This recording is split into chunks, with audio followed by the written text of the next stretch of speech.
Pasando ya al tema de los bonos, volvemos a definir el bono como un título de deuda y en otras palabras es una garantía que representa un préstamo concedido a un tercero.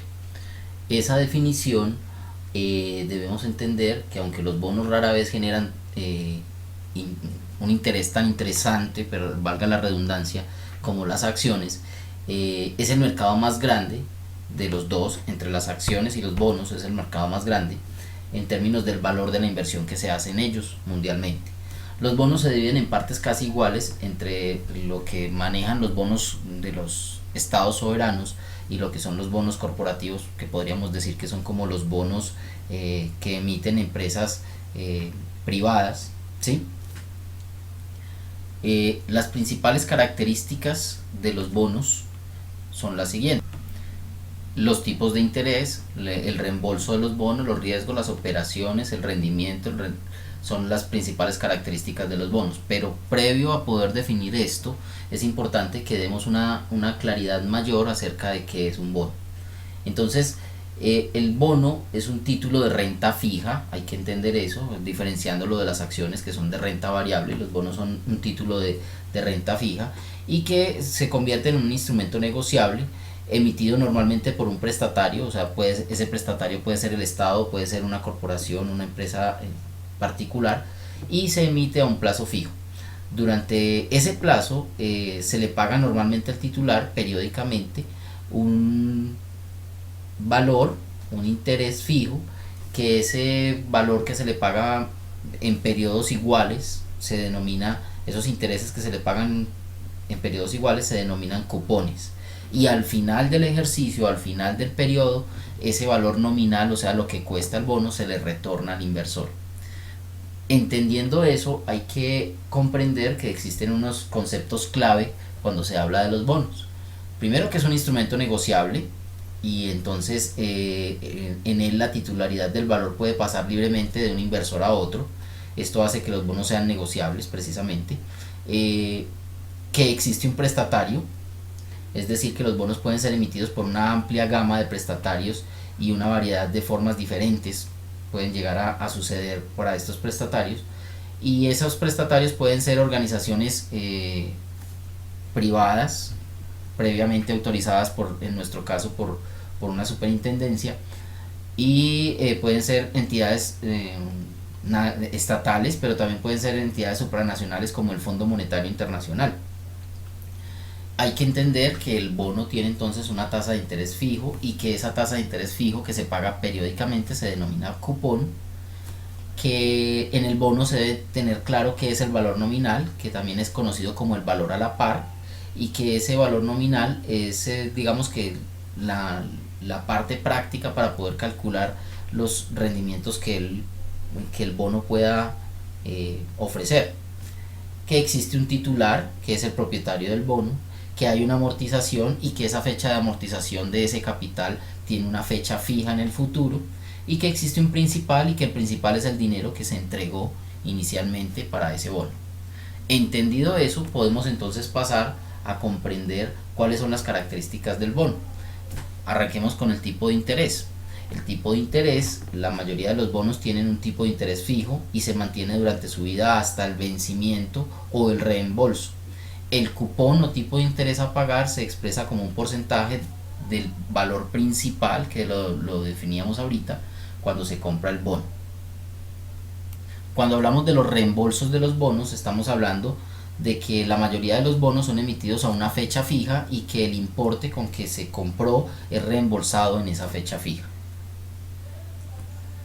Cuando hablamos de los riesgos, debemos entender que el principal riesgo asociado a los bonos es que el emisor, o sea, quien se volvió el prestatario, no pueda cumplir con las obligaciones de pagar ni el capital, o sea, el principal, ni los intereses, ¿sí? a los debidos vencimientos que el bono tiene. Esto es conocido como el riesgo de crédito en los bonos. En cuanto a las operaciones, la característica de las operaciones en los bonos, hay que entender que los bonos son emitidos en el mercado primario, ¿sí? Cuando hablamos del mercado primario es cuando se emiten por primera vez y son del emisor propiamente dicho. El mercado secundario es cuando ya pasa de mano en mano y cambia de inversor. Y entonces hay que entender que los bonos son emitidos en el mercado primario con un precio inicial que por lo general será a la par, y entendíamos anteriormente que la par es el valor nominal que tiene el bono, y que ese valor a la par se puede llegar a dar con un descuento sobre ese valor cuando se negocia.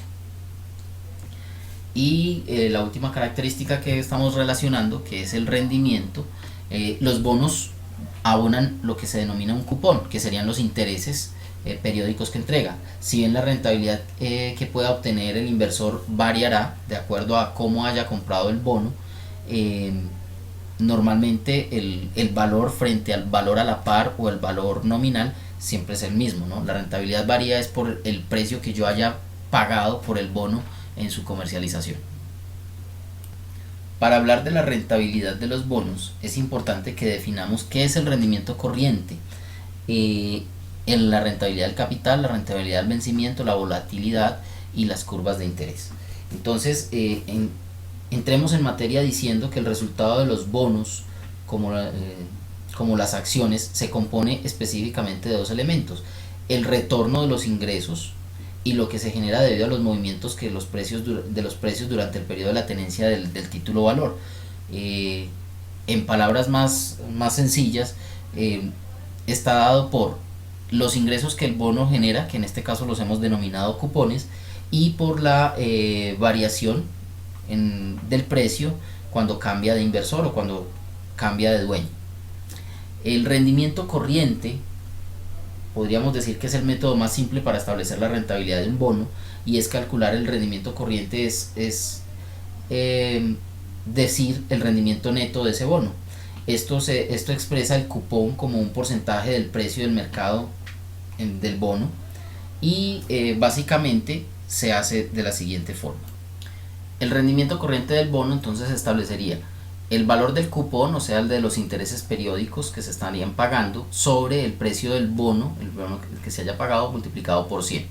Un ejemplo: así, un bono del Tesoro de los Estados Unidos con un cupón del 7.5, que está previsto que se amortice a la par, es decir, sobre el precio nominal que tiene el bono en 2024, y su precio actual de ese bono es de 146,80, tendría un rendimiento corriente de, cogería los 7.5 pesos que está generando, lo divido en 146 multiplicado por 100, el rendimiento corriente sería de 5.11.